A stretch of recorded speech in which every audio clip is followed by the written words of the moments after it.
suppression leads people down rabbit holes. It's precisely the suppression of speech which drives a conspiracy mongering, which makes people cynical about everything they hear, that actually undoes the authority of truth in a genuine sense. It's just far easier to say, well, this particular post is not that important to me or to the company in the grand scheme of things. We'll just shut it down. Free speech has to be to defend the offensive and the gross, or it's not free at all.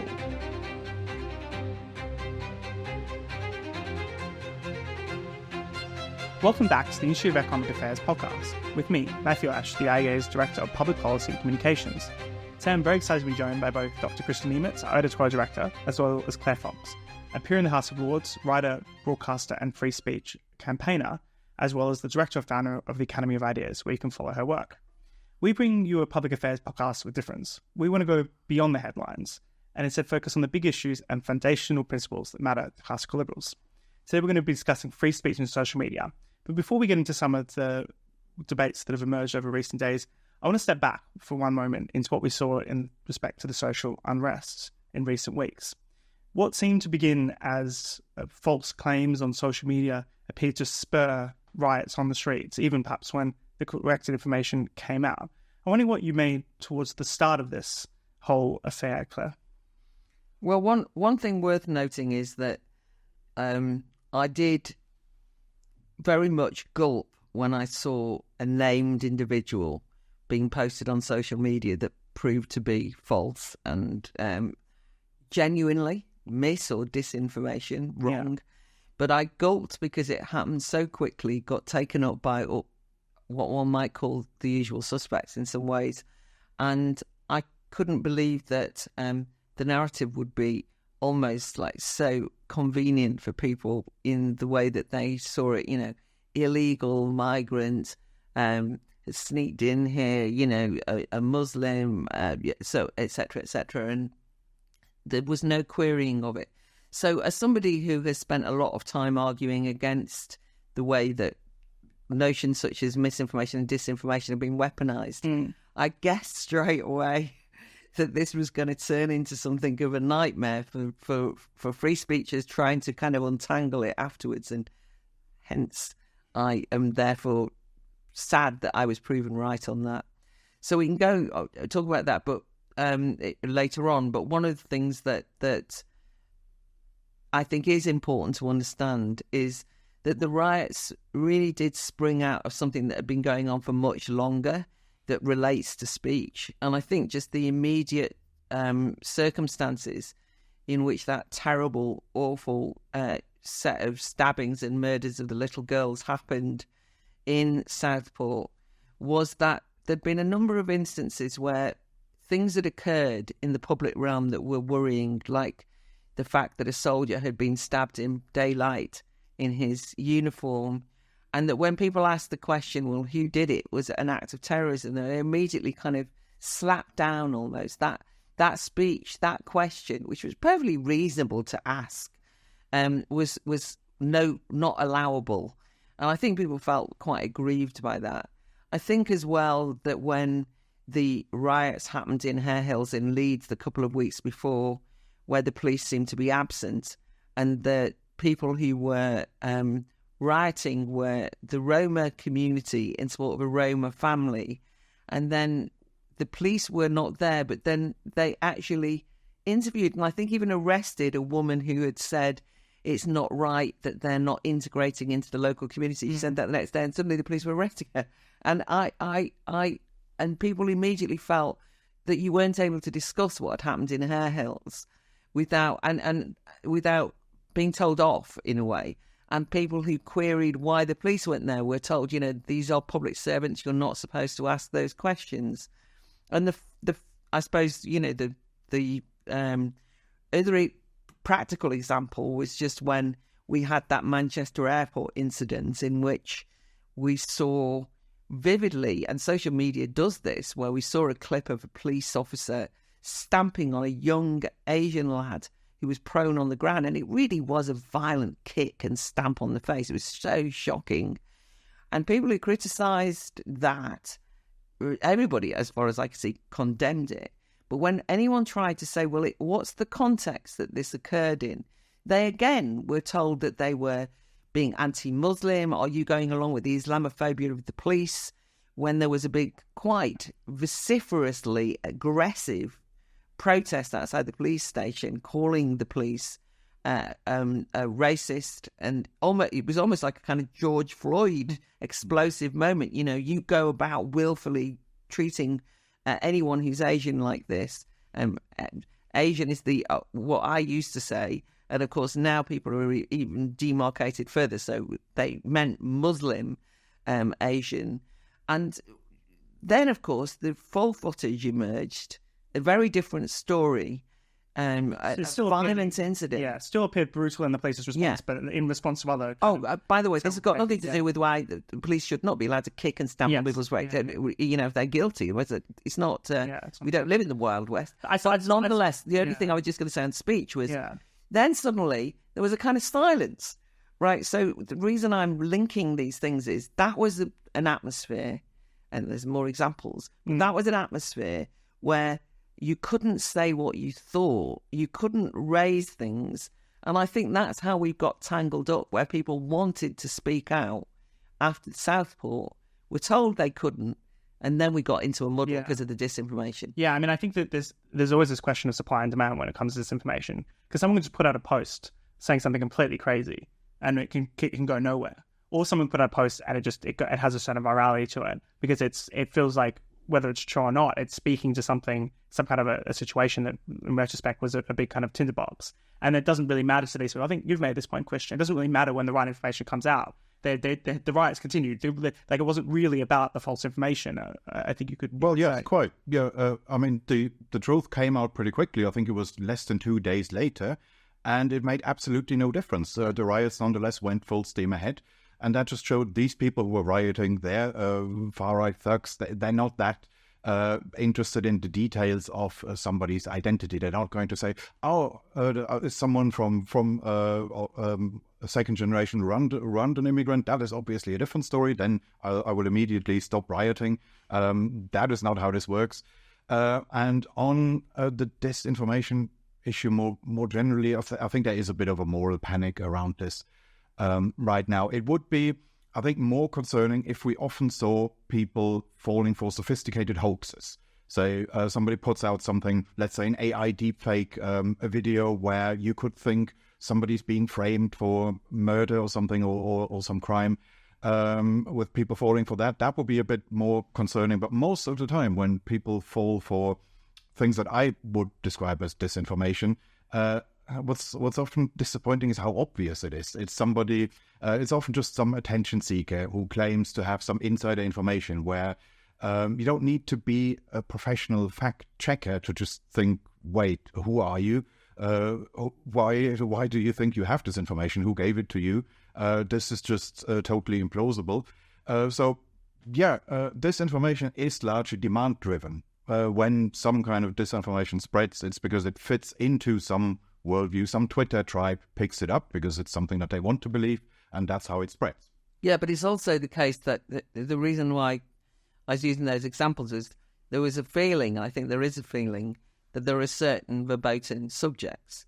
And so that's why people start saying, well, are you not telling us the truth? Because you don't, whenever there is, for example, Islamist, extremist violence, when an MP is murdered by an Islamist, we are not discussing that widely. In fact, we're told that this is something in general to do with people not liking MPs. You know what I mean? Well, the David Amos case was quite extraordinary. It was extraordinary. Which is what I think what you're referring to, which is you did have what appeared to be kind of an Islamist terrorist attack, and then suddenly it became about anonymity on social media. And it's not clear whatsoever that social media had anything whatsoever to do with it. Exactly. And that's exactly the kind of thing. And even because, the Manchester Arena bombing, where we were told, don't look back in anger and all of the rest of it. It's when you have examples of Islamism and the politicized use of religion and the gory and terrible detail, consequences of that, people won't discuss it. We just gone through a general election in which Islamists were on the streets intimidating and terrorizing people who were canvassing and candidates in the election. And that's not to be talked about. So what I think is that it's not just a question of the rioters so much, because, you know, this was a ragtag mix of people, but the febrile atmosphere in which a riot can emerge was a feeling that we weren't being told the truth by those in authority. Yeah. And I think that is the really deep part of the problem, is people don't trust what they're being told.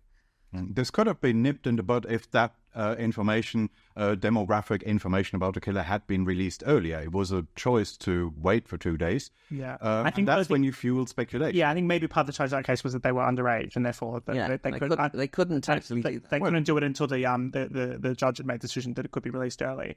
I suppose the question for me, and where, you know, even as someone who's free speech advocate, free speech radical, is there does seem to be, you know, some cases here where you can see why there would be some, you know, justifiable legal restrictions on speech. So, you know, the specific act of inciting some kind of violent acts, let's say, you know, and I don't know if there was this specific kind of speech, but of course there was attacks on a mosque, attacks on a hotel that had refugees.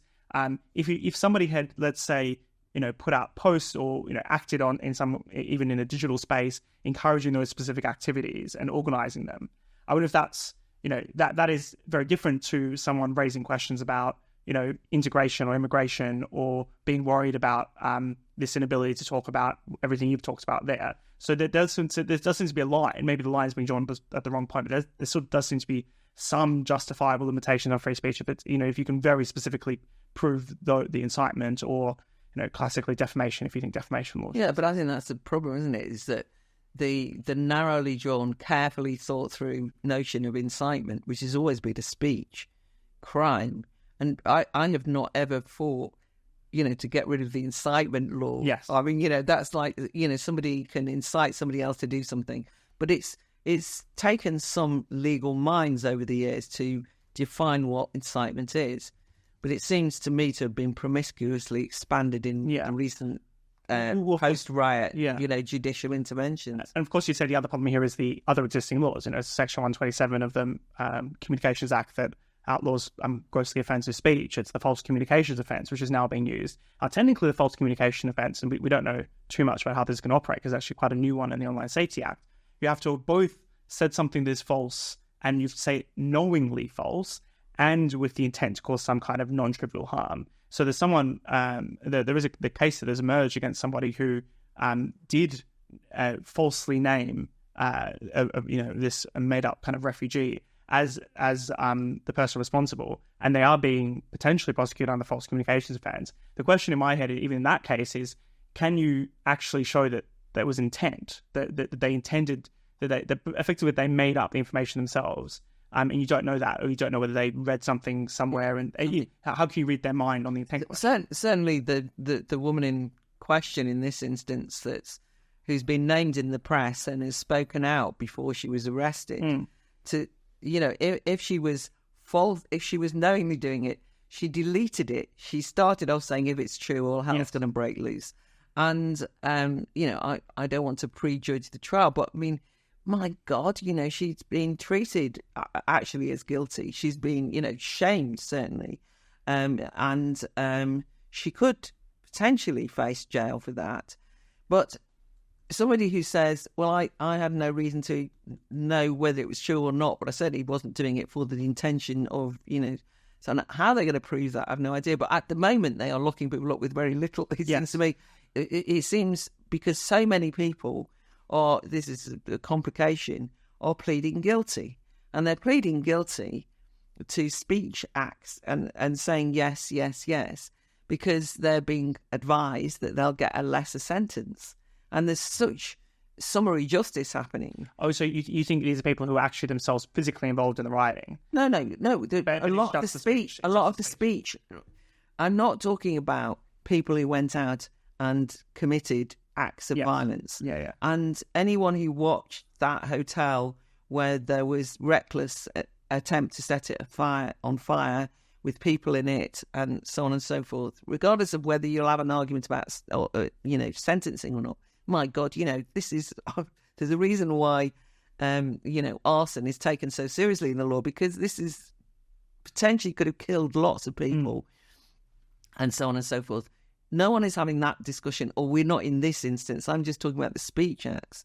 And I think that where you have a complication is like the 53-year-old woman yesterday who had said something first of all, she'd said it in a Facebook community group with 5,000 or so members. But, therefore, is that private or public? Or, but I'm just making the point. It was actually in a Facebook community group. Yeah. And she'd said something like, well, I just wish somebody would just bomb the hostel and kill everyone in it now.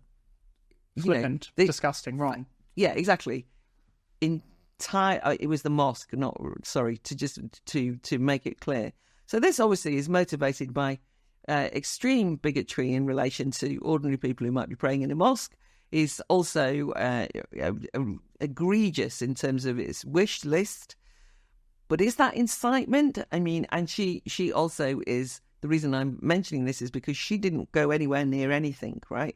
She wasn't trying to suggest that people went. She said, I wished. It's the kind of thing that people think out loud. In some measure, it would require you to have specifically said, I am going to come join me at this time and this place to do this thing. Exactly. And also she is not, I'm not trying to play the sympathy card here, but she has a husband who she is the sole carer for. She's just been sent to prison for 18 months. I mean, this is not a joke.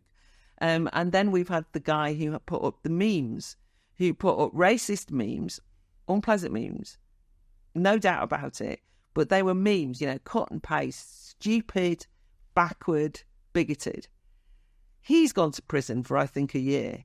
So these are quite extraordinary sentences, and in some ways it's kind of like the stocks for people, a contemporary version of the stocks, humiliate, shame.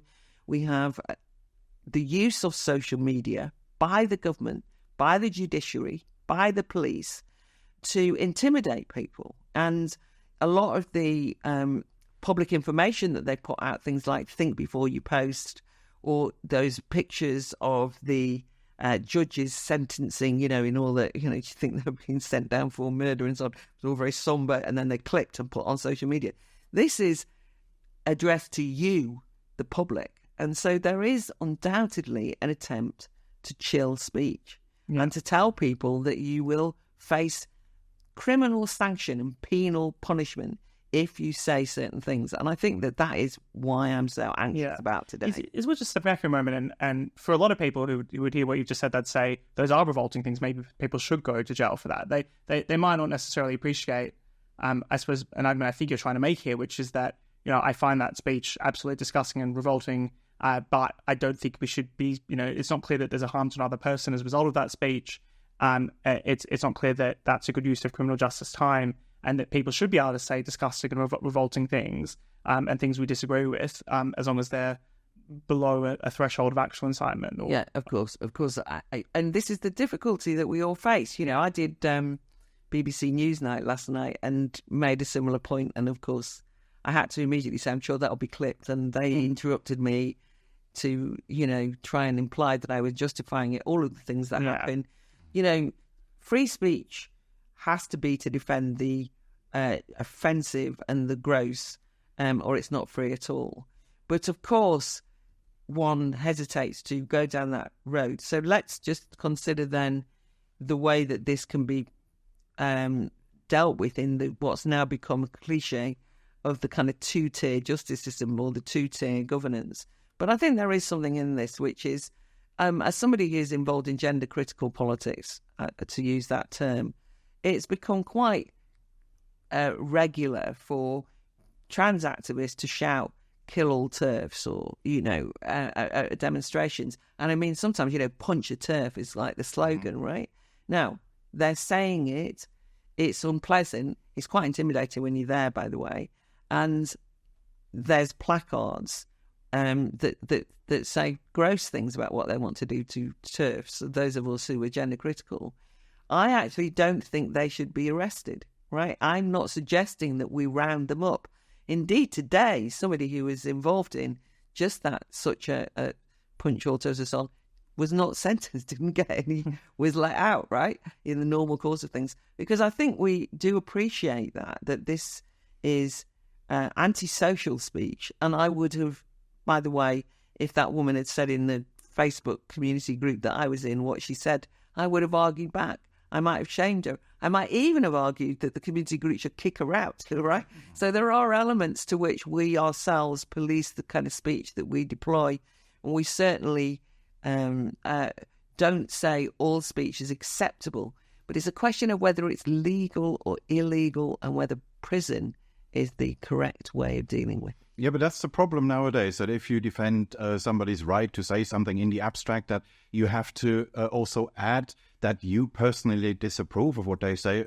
I remember a time when it wasn't necessary to say that. Maybe I'm romanticizing it in hindsight, but late 90s, 2000s, it was generally understood that you can defend somebody's right to say something without approving of it. And also, if somebody had told you, I'm a defender of free speech, that wouldn't have told you much about where that person stands on the political spectrum. That could have been, say, a meta position, and it has now been, it's quite, since defenses of free speech often come from, broadly speaking, the political right, conservatives, libertarians, there are people on the progressive side who therefore feel that they have to be anti-free speech.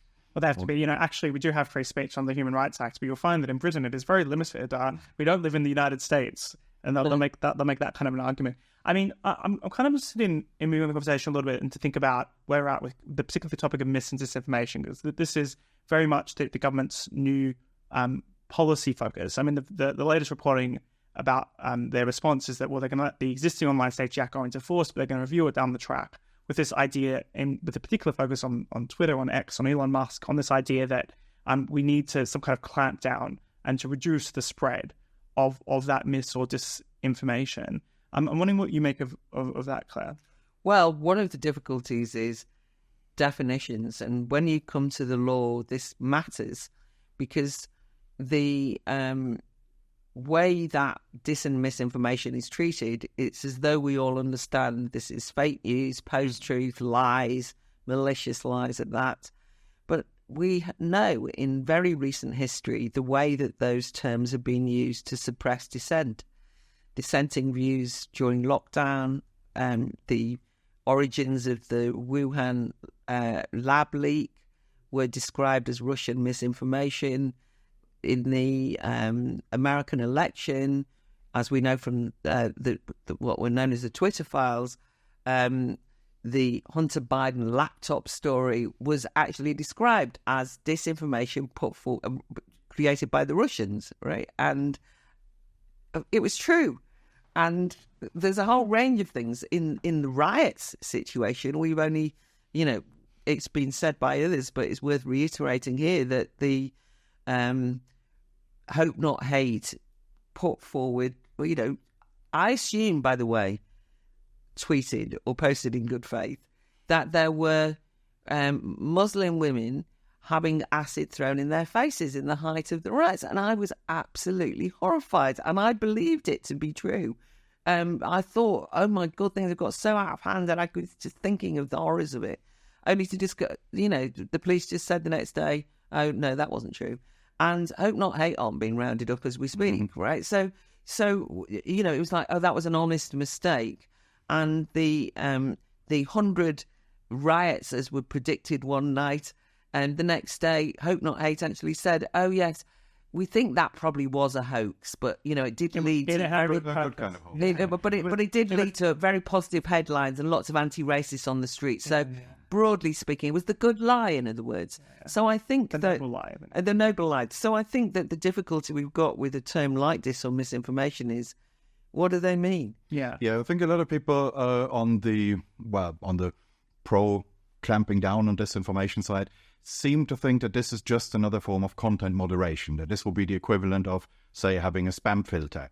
But the difference, of course, is that we can all agree what spam is, and the definition of that doesn't change over time, doesn't depend on information that may change or on political leanings, whereas this is very much not like that. And it's inevitably, any rules about that are going to get weaponized, and it's going to be just the social media equivalent of debanking, where with debanking, the issue is just that banks are being hyper cautious, and rationally so. So for them, finding out, verifying that a transaction is not dodgy, that it is not money laundering, is very costly, and no individual customer is super important to them. So it's just rational to say, well, I just shut down the account. And it's going to be just like that. It would be very difficult for a social media content moderator to verify, did you maybe make an honest mistake? Is the claim definitely false? All that kind of stuff. It's just far easier to say, well, this particular post is not that important to me or to the company in the grand scheme of things. We will just shut it down. It will just be out of an excessive, but rationally excessive caution.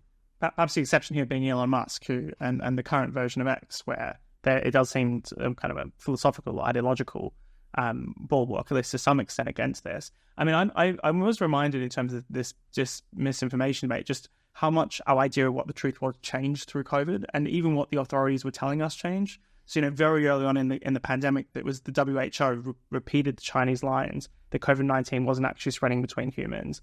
There's all this stuff about how masks were useless, and then they were compulsory, and then maybe they were useless again. There were all these instructions about wiping down groceries despite the virus being airborne. And this is, that's all legitimate in a way. And assuming the authorities are telling you the best information they have at the time, maybe they weren't at all times, but for the most part, even if you give them the benefit of the doubt, it's very difficult to manage a process around disinformation because there is no one final truth and authority. So therefore, it's inevitably a politicized process, as you said, with all these fact checkers. And then in order to deal with disinformation, you have to give somebody the power over you. And I think there's a second element to it as well. It's that it's not just about who has the power over you, but it's about sometimes allowing false information to spread or allowing false information to be spoken about is actually important. If you want to, and this is actually why I think Twitter X is doing very well, which is the whole community note situation. Yeah. And so the crowdsourced truth finding. So rather than we're taking down this information, think it's false, users are going to come together and respond to it and make a vote on and try to figure out what is a truer claim or what is an added context claim. And that I find that extremely useful because you're not going to be able to necessarily stop people from having a bad idea in their head, but you might be able to give them an alternative viewpoint and have that debate rather than just saying what we need to do is stop having any kind of debate in the first place. Well, I actually think, sorry. Yeah, it's also more effective, this self-regulation mechanism through community notes, because people who are getting a community note attached to a tweet are embarrassed about it. It's like getting ratioed, and that's possibly more effective than just trying to withhold the false information, seeing it, but being invalidated by the community note. That's a stronger way of making the case. There's a factual error here.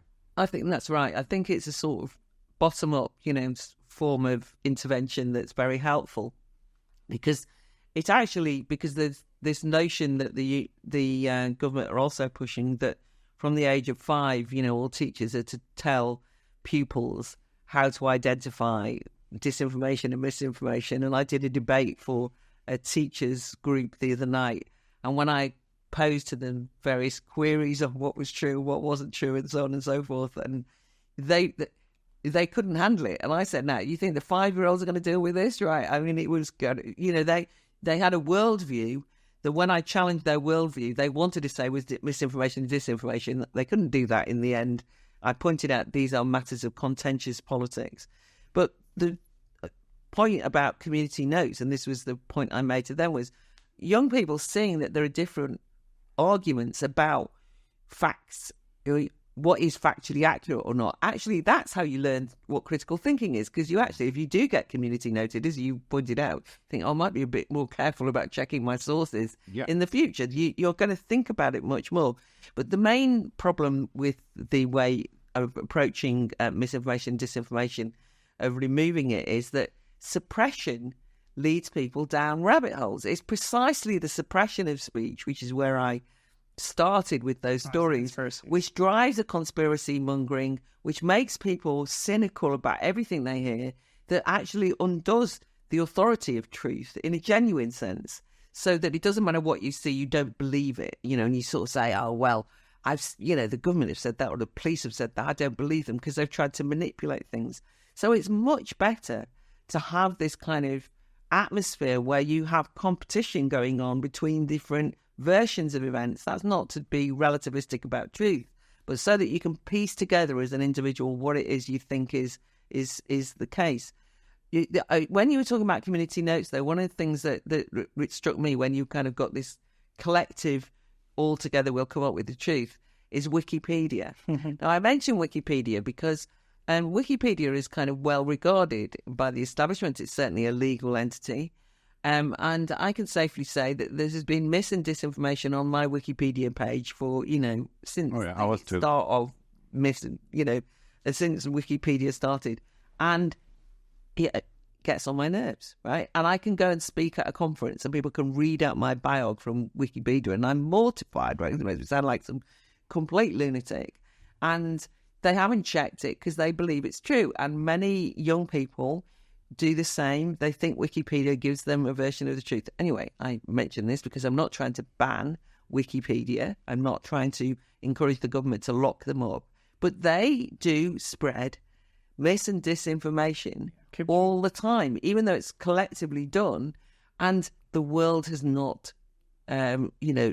collapsed as a consequence, right? I'm not advocating that.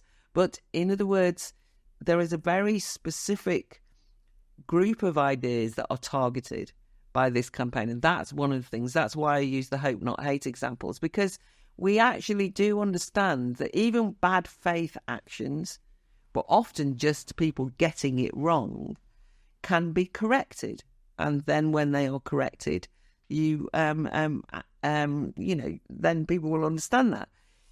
To go back to something that was said earlier, though, it is also the case that if you see somebody posting something that says something that's wrong, like the person who stabbed those young girls was a Muslim and also an illegal migrant, completely false information. There is the idea that you read that and then you think, I must go and burn down a local hotel, actually takes away the responsibility for the actions of the people who went out and burned down a hotel, because I read it and I didn't go, oh, that's right, I must rush out and burn down a hotel then. In other words, something else is going on. Why is it that people... It's not just the misinformation. That might stir up a pot, but it's the pot that we should be looking at. Why is it that people are now so worried about, hostile to ordinary Muslim people who are citizens of this country? Is that possibly because we've suppressed a discussion about the distinction between ordinary Muslim neighbours and friends and colleagues and citizens and Islamism, radical Islamism, which has gone unchecked and it been melded together because you're not allowed to discuss it? Yeah, that's how the whole psychology of red pilling works, that the so-called red pillers can always point to some grain of truth, and their whole argument then is, look, there's this fact. Did you know that? You didn't. They withheld that from you. What else are they hiding from you? And it leads people down to more extreme rabbit holes. I mean, I suppose the counter to this on the sometimes from the conservative right, particularly in the United States, is that, well, in that case, we should be requiring these platforms to host speech. We should treat them kind of as common carriers, and we should really limit their capacity of Twitter or X or Instagram or Facebook or Google to remove their content, and the state should be more directly involved in a pro-speech, free speech sense. What do you make of that? Well, I mean, it's just impractical and not going to work. That's the main thing. I mean, first of all, I kind of wish the stick would be bent in that direction a little bit, because I wouldn't mind a bit more pro-speech activity. But I don't think you can force that on anybody. And I don't just think it's because they're private companies. I think that the reality is these platforms they have the power, and it's perfectly reasonable to decide who goes on them and what is said. I can complain about Facebook removing things that I don't like, but ultimately I just won't or shouldn't use Facebook if I'm going to moan. What I think that the state are responsible for, and what we as citizens are responsible for, is calling it out as censorship. I mean, you can say, I don't any longer use that particular platform because they just explicitly censor things all the time. And, Facebook removed Richard Dawkins' whole Facebook. I mean, eminent scientist Richard Dawkins, one of the greatest living biologists, one of the greatest biologists, full stop. Why? Because he argued that biological sex is real and distinct from gender. He offended a particular rule.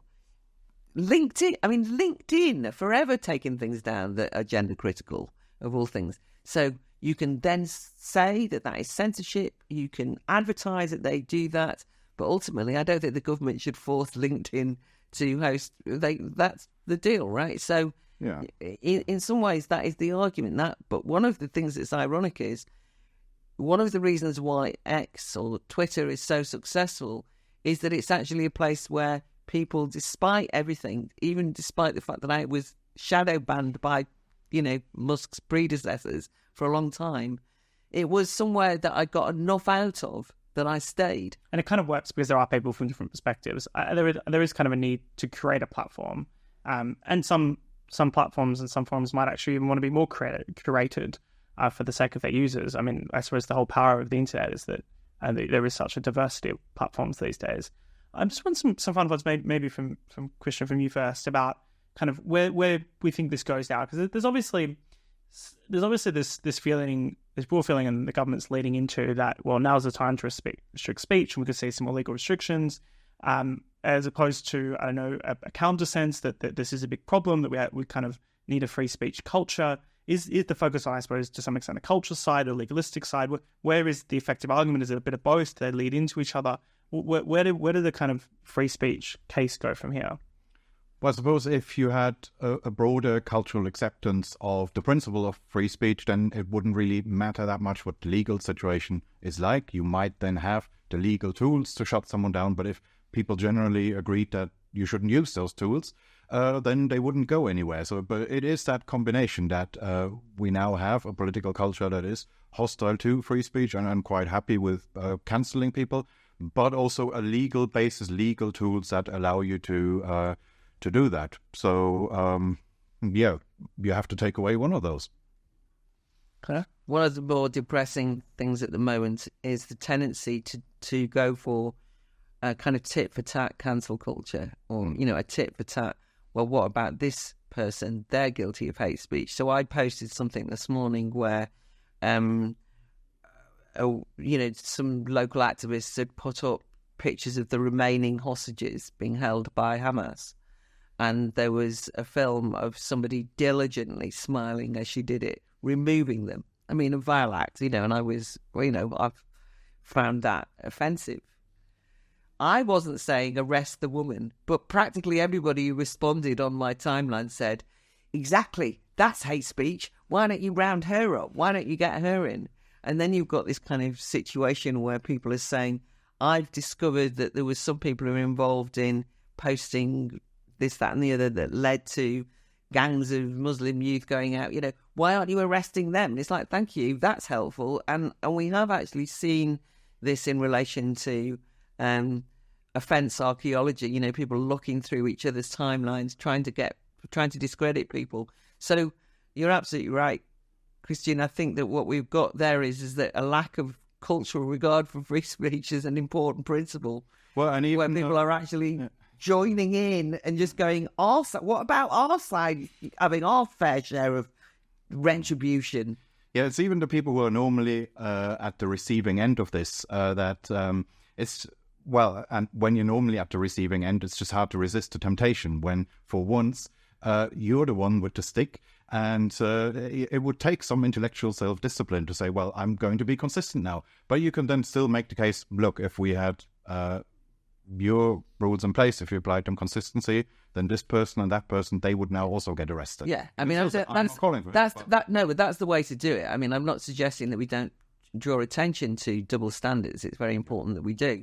It's just that I've realised that that's the only way, it's the prism through which people see becoming equal, is to try and cancel other people. And it just seems that that's very dangerous.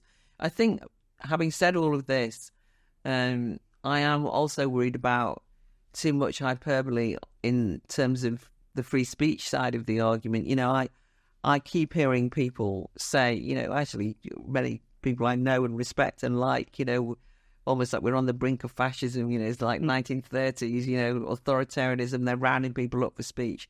And I think the danger with that, which I've noticed, is that people start to say, well, yes, we don't live in a democracy and nothing counts anymore. And then you just end up with this nihilistic atmosphere where there's nothing worth defending, you know, and then It's also, the very notions of Western civilization, democratic life, free speech as part of that, then get thrown out, you know, because it's sort of all meaningless. And I've seen more and more of that. So I think that we have to be cautious, because apart from anything else, you want to, of course, be prepared to warn people about what the trends are. And it is serious, don't get me wrong.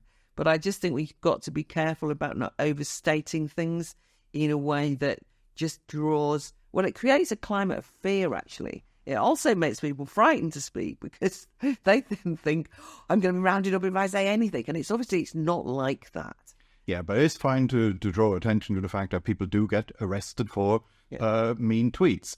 But of course, we can also point out that this happens in a fairly random manner, and that the risk for any given individual of that happening is fairly low. So it's not that I'm going to change the way I tweet now, but nonetheless, if I come across a story like that, I'm going to share it. Well, probably still important to be able to express your views, as I think we've very elegantly done here today. Thank you so much, Kristian Niemietz, Claire Fox from the Academy of Ideas. Absolutely fabulous conversation. If you are enjoying this podcast, you can follow the IEA's work at iea.org.uk. You can subscribe to the IEA's Insider at insider.iea.org.uk.